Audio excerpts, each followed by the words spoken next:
In this video, I'm going to explain the best way to approach redesigning your home. This is the way that's actually going to create a home that you love living in. So that's what we all want, isn't it? Hopefully, if you're watching this video, that's what you want. You want a home that you love living in.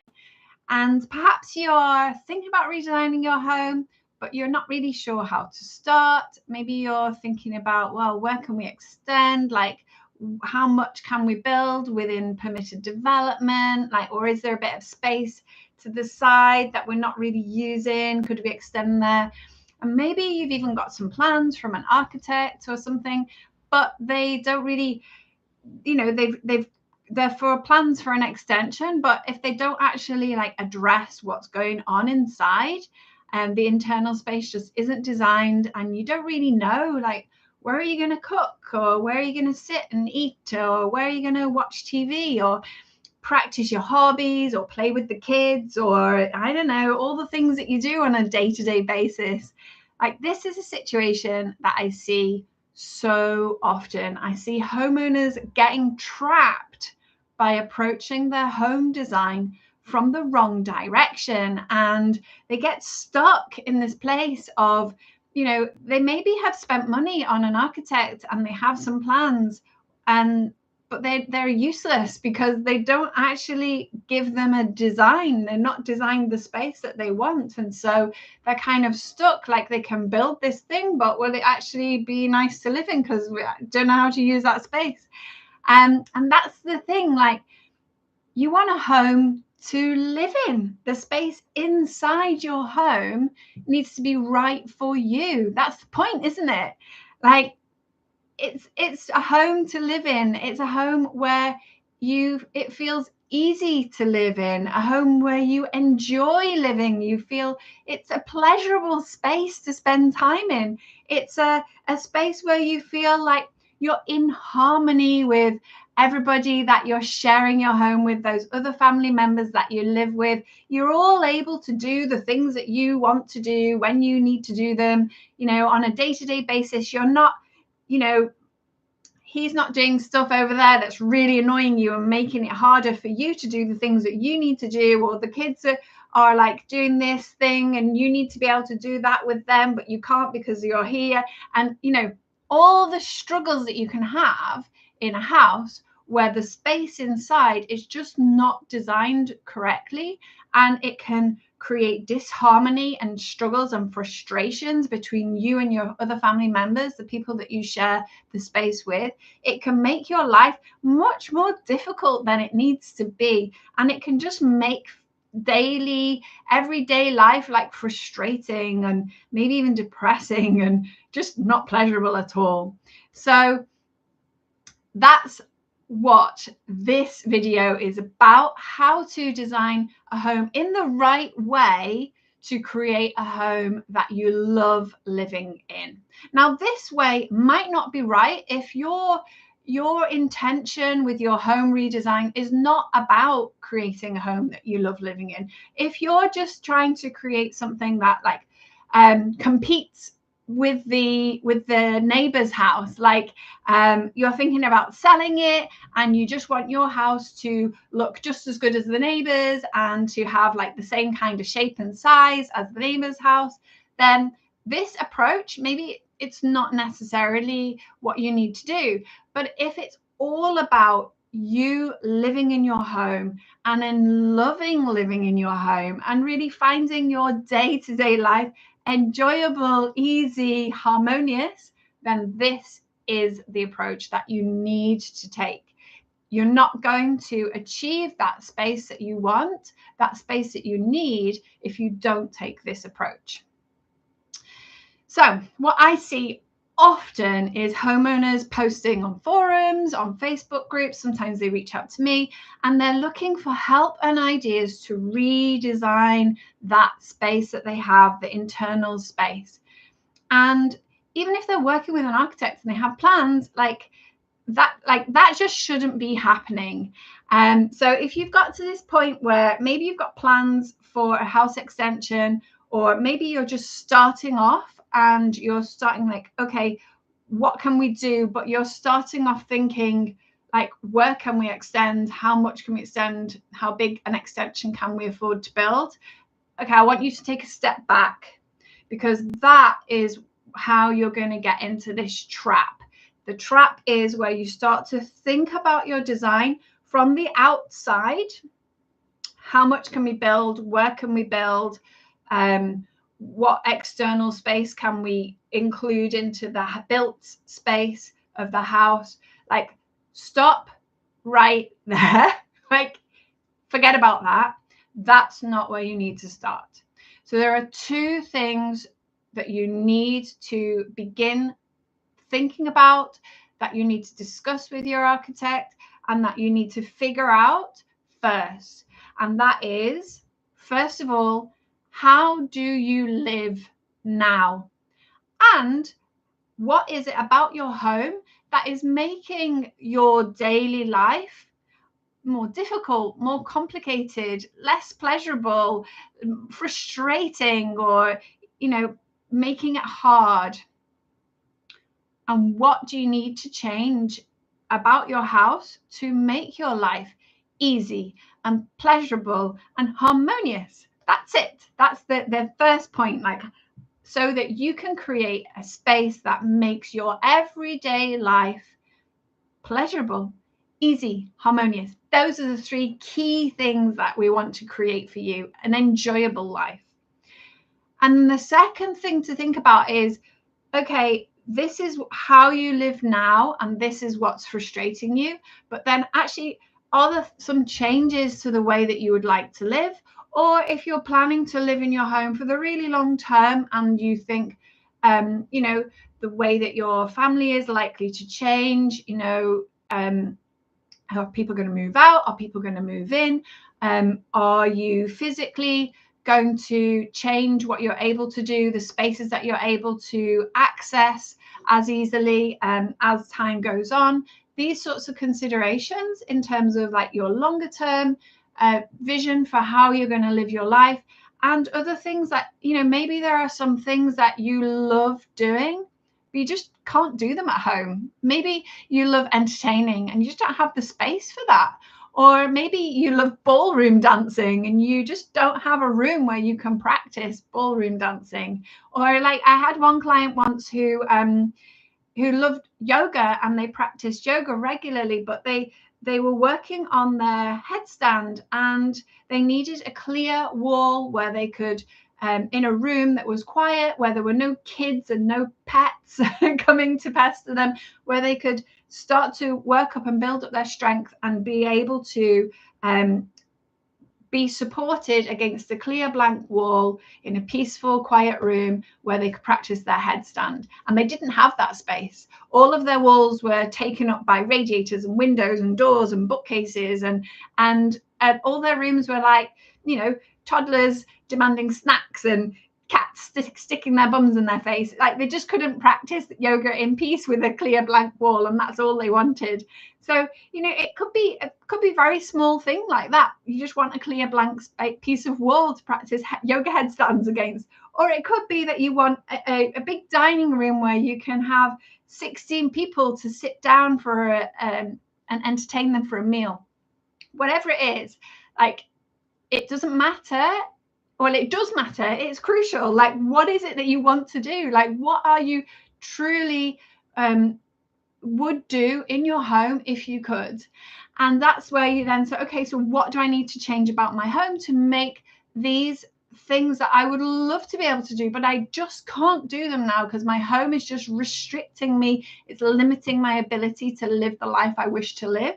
And then what do you need to change about your home to make that possible? So those two things: your everyday life. How can you make your everyday life easy, pleasurable, harmonious? And how can you make it possible for you to be able to do the things that you would love to do, and also thinking long term about your life, how your life could change and how long you plan to live in your home, and how you can anticipate possible alterations to the way that you need to live your life, your everyday life, how that might change going forwards into the future, and what accommodations you might need to make to adjust for that to make sure that it remains easy, pleasurable, and harmonious all the way through your life. So this is where you then start to redesign your home based on those crucial factors: how you live your life, how you wish to live your life, and design it from the inside out. So you want to make sure that you have the spaces that you need to accommodate the life that you want to live, the life that you need to live, the life that you do live. And what I see so often, and this is a huge mistake, is this designing an extension, deciding to build out, to permit development or to fill in an unused external space, but no thought going into how that internal space works.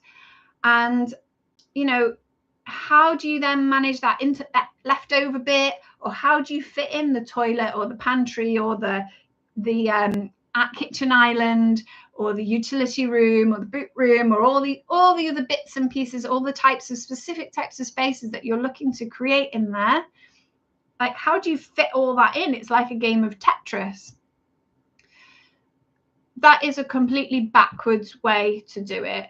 And the amount and the location of where you extend should come from the inside out, not from the outside in. So by designing that internal space as you need and want it, to create the amount of space that you need, the type of space that you need, the configuration of space that you need, the location, the adjacencies of space that you need, that will then determine how much of an extension you need, where, the size of it, the location of it. That's where it comes from. It comes from the outside pushing out rather than the inside kind of expanding, and then you having this vacuum of stuff. Like, what do you do with this space? And so that's it. It's kind of simple, but you just have to create the space that you need, the space that you want internally. You want those spaces to work well together. You want those spaces to be spaces you enjoy using. You want those spaces to be spaces where, there's enough room for the people who are living there to be able to get on and do the things that you all need to do simultaneously, without getting in each other's way and annoying each other. And it's a bit like a cake. I'm going to give you an analogy like a cake. So if all you want is a cake that kind of looks good from the outside, then, you might choose the cake mold and what decorations and what color icing you use. And, like, if you've got a cake shop and all you want to do is put a beautiful, amazing looking cake, my arm, if you want to attract people into your shop by this amazing looking cake in your shop window, then obviously you want to think about how it looks. But those cakes in those shop windows are usually cardboard. Like, there's no actual cake in there. And if you want a cake that you really enjoy eating and that you're going to want to actually take another bite, then you need to consider the ingredients of the cake, the flavor, the consistency of the cake itself. And after you've baked your cake, you might add some decoration to enhance its visual appeal if you need to, because, a beautiful cake can look beautiful without having to have any decoration. But even if it doesn't look that great, you're going to still enjoy eating it and still come back for another slice. And even if it's like not the most beautiful cake in the world, if it tastes delicious, if you enjoy eating it, you're going to want more. And I'm not saying redesign your house to look ugly, but I am saying that having a house that is like a delicious cake is far more important than having a house that just looks fancy, that looks bigger. That's much less important. I mean, decoration, and don't get me wrong, decoration and beauty, it is important. It adds to your pleasure. It adds to the enjoyment of your home. But honestly, That's the easy bit. And also it can be kind of like the lower cost bit. And it's going to be something that's probably going to change over time. Like a tin of paint or two, it doesn't cost that much. And you're probably going to redecorate several times, like while you're living in your home. But you don't have to rebuild the walls every time you repaint. You need to get the ingredients of the space right. And then it doesn't matter what color it is. You know, you can change the color of the walls from one thing to another. You can change the way it looks. But if you get the actual format of the space correct, the structure of the space, the size and the location of the space in relation to other spaces, the way that they connect with each other, the doors between them, the views out, the light that comes in, get that right. Think about it from inside, like where you are inside your home, what you need to do there, how you want to experience that space. That's the crucial bit. And I'm going to point you to like an example of how I go about considering interior space as part of my design process, like how I explore different internal layout options to then create the usable space that is needed. Then I'm going to link at the end of this video another video that you can watch that gives you like a very, very short one, like a minute, that you can watch to really like see how I can go about doing that, like different, the sort of exploration process, how you can consider different options. That's what you need to do. And the way I do that is on plan. So the plan is like the way you get the ingredients right. It's like how you make sure you put it in the oven for the right amount of time, and it's going to be able to, the cake going to rise and it's not going to get burnt. Well, that's what it's like when you work with the plan and you explore your plan, the floor plan, and you get it to work correctly for you. It's like the functional aspect of it. When it functions well, that's when it feels easy to use. That's when you feel harmonious, when you're using the space simultaneously with other people.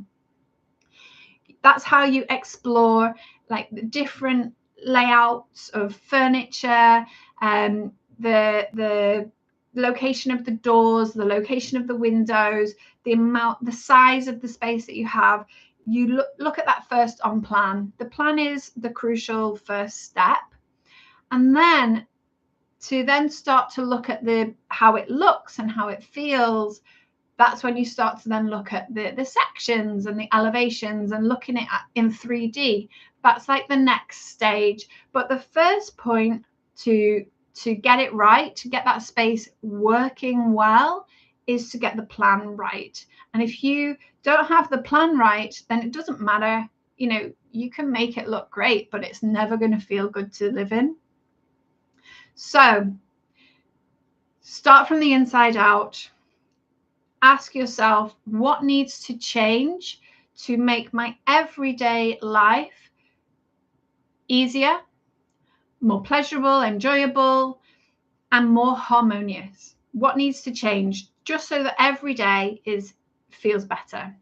And then what else do I want to do to increase the quality of my life? And looking forwards, like how can I anticipate my everyday life might change in the future, and how do I want to accommodate alterations to make it so that going forwards it's still going to stay easy, pleasurable, enjoyable, harmonious to live in. Look at the plan. What kind of space do you need? How is that going to work together? And then that will indicate where you need to extend. That will indicate how much you need to extend, if at all, because you don't necessarily need to extend. You could just reuse the space that you have, redesign the space that you have, and create that internal world that accommodates your life in the best way possible. It may or may not need an extension. Go and watch these videos. I don't know where they'll pop up, but there'll be some little things that you can click on the screen that will take you to some next videos where you can see some examples of how I approach that redesigning that internal space to make it work for you. Bye for now.